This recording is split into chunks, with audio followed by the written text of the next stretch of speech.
Hello everyone, I'm Jay with AVING News. We're here at FIX 2025 here in Daegu. I'm here with an interview, the editor-in-chief of Le Café du Geek, Leo. Leo, Hi, how you nice doing, to man? see you again. Nice to see you again. It's always a pleasure to come here. It is, absolutely. Tell me a little bit about yourself and your publication. So, Le Café du Geek is a French high-tech media. We're covering the latest technology trends, consumer industry, and we cover also a lot of startups in general. And we travel a lot to all these major exhibitions in the world to cover all these trends, innovation, and new stuff, what's going on. Like, for example, CES, MWC, IFA in Berlin, or FIX every year now. Okay. Because So you've been to FIX before? Yes, I've been to FIX before. So FIX is the second year FIX is happening, but I've been to FIX 3 times. Okay. The reason is because the name before, the event before was named DIFA. Okay. So we're going to go to DIFA after, but DIFA mixed with another show, and now it's FIX. And so I've been to DIFA 3 years ago. So it's been my third time, kind of, here, and it's good to see all this evolution. Can you, before we get into more detailed questions and talk about the industry and such, is there anything you see right off the bat that's different from last year, perhaps, or something that you like kind of weren't expecting? So I really like this evolution of the conference. The first year, only DIFA was only one hall. Now there's 2 halls. Okay. Here we're not in DIFA, we are in CITC. Yeah. And forgot the name of the other one. ITC. Yeah, and Robex. And Robux. So it's very nice to see all this booth going on. I saw that the area is much more dense than last year. There's more exhibitors, there's more people. It's still in the morning, like it's opening day and it's early morning, so there's not so much people around, but there's much more exhibitor. I saw there's also some new major company that are coming around, that not from Korea, but that the new major company, like, you know, BYD. Yeah. And Xpeng also is here in the other area. It's huge company. It's nice to see them coming to conference like this because it's sure that the conference is much more international. And as a French journalist, like it's what I like. Sure. To see international company like hanging around together and driving innovation. I heard there's a flying car. So There is? Apparently, I did a lap earlier. I haven't seen the flying car yet. I gotta heard check at it the out. opening ceremony that Xpeng is bringing the flying car, so maybe it's somewhere. Ooh, okay, So we're going to go check it out later. Yeah, exactly. And then there's a lot of things on robotics. I saw the opening ceremony, there was a robot on the side of the scene. And I want to see that because I have no idea which company is that, so I will to find it. Okay. But robotics is a big trend now, AI robotics, so I have to see that. It's something interesting to see. But generally, the show is nice. It's good that they bring foreign journalists to make it known outside of Korea. Right. And I think it's why they went like, I think you know the stat, but they had much more international people this year. I think it's like 20% increase of international company. Okay. Which is very nice for a show like huge. this. So if it's like this every year, then it's going to be soon a very nice show in the world. Yeah, I think it will keep growing. This is my first year to FIX, actually. I know you've been to the exhibition before, but working at various exhibitions multiple times now throughout Korea, I definitely see more of an international presence, not only with international companies, but international media being here as well. And I think Korea can finally say they're really going global. A lot of the world is now looking towards Korea and what's going on here, whether it be K-Tech, K-Medical, K-Food, whatever it may be. Talking a little about domestic issues. You're from France. Domestic issues within your country revolving around the tech industry. Can you talk a little bit about that and perhaps make some comparisons or analogies as well? Yeah. The current issues in France are mostly around politics. I'm going to skip on that. We don't really have a government. Okay. That's the news currently. Okay. But in the industry, there's a lot of current news.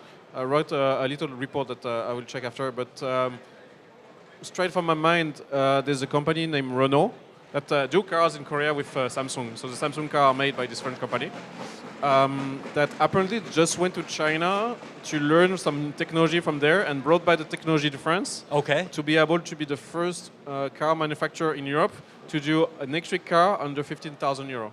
Wow. And that's just a recent news. I didn't read too much about it, but the headline was very interesting. So we're trying to start the contrary. We take Chinese technology and bring it back to Europe to produce stuff in Europe, so it's nice. There's a lot of trends in France around electric car. We're not as big as in Asia because we love our big car that with this V6 engine and the German cars. We like this kind of car a lot, but the trend is growing a lot. Chinese cars are flooding the market in Europe because they're cheap. and affordable, and people like really they care about the price of the car mostly and not the comfort. There's also trends around hydrogen that is growing, and hydrogen in France compared to Korea is moving 100% onto industry and not consumer car anymore. Okay. Because with the consumer car, it's mostly security issues, regulation, and we don't trust the people enough. Okay. So let's put it in hand of people that are paid to do that, and so we can trust. So it's mostly going to industry, but hydrogen is big in France. What about autonomous driving? Can I ask about this? Being American, there's autonomous driving happen in certain states in America. A lot of people don't understand that by state is what's regulated by law and regulation. So there's autonomous driving in California, for example, but not in other states. I know that in Korea, they've developed up to level 4 autonomous driving now. However, they're still developing the rules and regulations so it can be used on public roads. What's it looking like in France or in Europe, for example? Where's autonomous driving and that whole sector happening? Before I answer the question, I have a fun fact about Tesla. Okay. There's a guy that's using autonomous driving in Paris. Okay. And I don't know if you've been to Paris, but this Arc de Triomphe is like the Star Étoile, which is a huge roundabout with like 10 exits. Oh, sure. Yeah, and there's the law on this roundabout is like everyone that gets inside is priority, and everyone that's on it has to let the people go. So it's the contrary of normal roundabouts. Right. And a lot of people are scared to drive there because it's like a 6-lane roundabout. It's crazy. And there's a guy with Tesla that autonomously drove on it, and we were like freaking out. I was freaking out. Look at the video. It's like no crash, nothing. So autonomous car are getting better. Wow. Because there's no lane, there's no sign and signal, there's nothing on this road. So autonomous vehicles are already prevalent in France. They're being used. So you can use them. I'm not I don't think the guy was allowed to do in Paris, but he walked. Okay. But you have to be the driver and you have to hold the wheel. Okay. So he had his hand on the wheel. On the wheel. All the time, but didn't move it. Okay. So and I also read like on level 4 autonomous driving, it's the same as state. Like it's some local area allow, and there's one city in France that allows it for research and development projects. And so there's one area in France where there's level 4 car driving by myself. Okay. But like just like here, kind of. There's a test facility for level 4. Yeah, there's a test facility. It's I wrote it down. It's in Valence, so it's south of France. And it's like the company We Ride. It's like a French taxi company, like Waymo in US. And so they're just doing research there. So it's going there, but still on the research, and they're scared for the security. You know, Europe, we like to take our time on regulation. Okay. What are the trends that you're seeing? I mean, being a journalist and working around the world internationally, what are some trends? Of course, Korea is one of the trendiest countries in the world. You probably know this. It moves very quickly. Are there some key words? Like everything last year was AI, right? And while AI is still being talked about, obviously, and it's going to be talked about going forward, are there any other new topics or trends you're seeing within the industry? Humanoid robotics, for example? Yeah, it's mostly going to be humanoid. Okay. It's coming back to what I saw at CES earlier this year, that AI is everywhere, but I think it's the end of IoT. Okay. At the beginning of maybe invent something, but AI IoT. Right. And like the good thing with robotics is, okay, there will be humanoids, but you will see robots coming to your home and do stuff. And I think that's the trends. The trends we have to look for now is small robots or small device that can do stuff in your house powered by AI. Like a vacuum cleaner that arrange your shoes and socks. Okay. A small humanoid that do around like a Samsung there, the ball that goes around, secure your house, talk to your kids, put the TV on. And so I think the trends here is like personal robotics mostly. So and this is where I hope AI will be used, because of course AI first started in several areas, but like making like faces and pictures and cartoons and art, and people always said, I don't want AI to create art for me. I want AI to do my laundry, right? I want to sit down and create art and have AI do the things I don't want to do. So with humanoid technology, it's going to move further to that, is probably what you're predicting. Exactly, yeah. I think before 5 years, we're going to see a robot that in people's home that do maybe cleaning or at least do the laundry, folding. Like I saw a concept this year, like a robot that was taking the shirt and changing, separating from the colors and then folding. It was bad.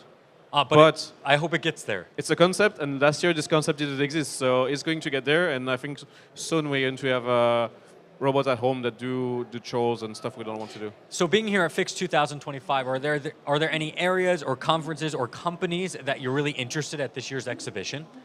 So I want to go and see all the small robotics that we just say. Okay. All the concept of robot that can do stuff for the people, do your coffee, for example. Because we always say AI is not going to do your coffee. Yeah, it's going to do your coffee soon. And on the automobile industry, all the small innovation that are going to drive bigger innovation in the industry, because it's not the car manufacturer that is making a big innovation in the car, brand new. It's just a small technology that appear and maybe is going to be used in bigger areas. Yeah, it's the same for the battery technology. There's like 2 or 3 years ago, like I remember there was some companies making flat batteries, solid state, and now it's used by the industry in general. So I'm going to check this kind of small innovation that will be used by the big brands, and then is going to make our life better and easier and etc. But yeah, transportation, maybe the flying car. I don't know if you know this. I mean, I want AI doing my laundry and folding my socks and such, but there's an humanoids. There's a humanoid boxing ring over there, robotic boxing ring that you can check out. Yeah. And there's also a robotic soccer game going on over there. Oh yeah, so there's a lot to that's see a here. nice company. I think they were there last year. There's like a student research. So that's going on too. What are the strengths you see here what are the strengths you're seeing from Korean companies? Being an international journalist, you come here, you want to see obviously certain areas, certain companies. But what are the main strengths you're seeing that are coming out of Korea? So about the show, like it's been half an hour open, so I didn't walk around. But in general, from Korea, there's a lot of engineering mind are coming out of Korea, and so it drives innovations in this kind of area. It's also good that on the regulation is a bit more flexible in Korea than in France. And so there's a lot of things that I see coming out of Korea that are like personal innovation, like personal like service robotic. Like the one that is going to do laundry, I think is going to come out from Korea. Yeah. Because there's a huge trend on the market in Korea about everything that is helping the people, helping the elderlies, and making everyone's life easier because you work so much in Korea, you don't have so much time. And so the huge trends on, I don't know, I don't have the word in English, but personal. Okay, yeah, personal works, personal trends. So this industry moves quickly, this country moves quickly, it's trendy, and Korea can address these issues probably faster than other countries, relatively, compared. Yeah, exactly. Yeah, and I think there's a bigger need also. I know the government is looking a lot for foreign companies to bring innovation for elderly or service for the elderly. So I think the robotic maybe from Korea can solve this pain they has, and so it's a big trend. Got it. Like personal use case for robotics and AI and everything. So it's good we're in a robotic show. And, cool. Yeah. Well, I'm looking forward to checking. As you said, you just got here. You've been here before. There's robot boxing. There's soccer. There's flying cars. There's also AI and robotics being used for other things like service industry, medical industry, and hopefully, as we've talked about so many times, doing our laundry. I hope I find that one. Thank you so much for your time today. I really appreciate it. Thank you very much. Hope to see you again next year for the interview. Absolutely. And yeah, we'll go around the show. I think we'll walk around a bit together. Maybe we'll go on the flying car if we find it. Sure. But yeah, it's going to be fun. It's a nice show. Cool. It's way bigger than last year, and I have good hope for it for the future. So awesome. Thank you very much. Enjoy your time in Korea, and thanks again for coming. Great. Thank you.